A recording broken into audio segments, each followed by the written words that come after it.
حسن غریب ہے. آپ فرماتے نے قال آخا رسول اللہ صلی اللہ علیہ وسلم بین اصحابہ، نبی پاک صلی اللہ علیہ وآلہ وسلم نے اپنے اصحاب کے درمیان مواخات قائم کی تھی. اگے آپ فرماتے ہیں فجاء علی تدمع عیناہ فقال اخیت بین اصحابک ولم تواخی بینی وبین احد فقال رسول اللہ صلی اللہ علیہ وآلہ وسلم انت اخی فی الدنیا والآخرہ.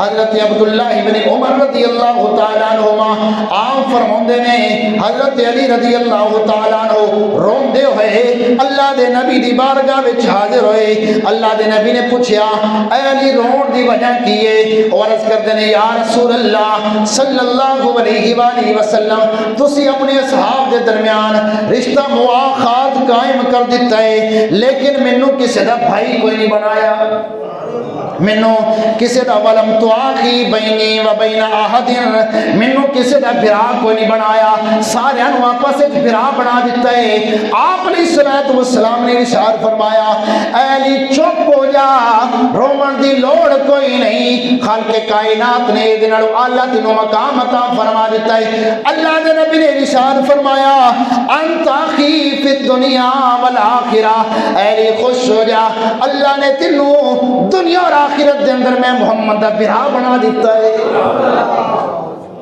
اچھی بات ہے، سبحان اللہ.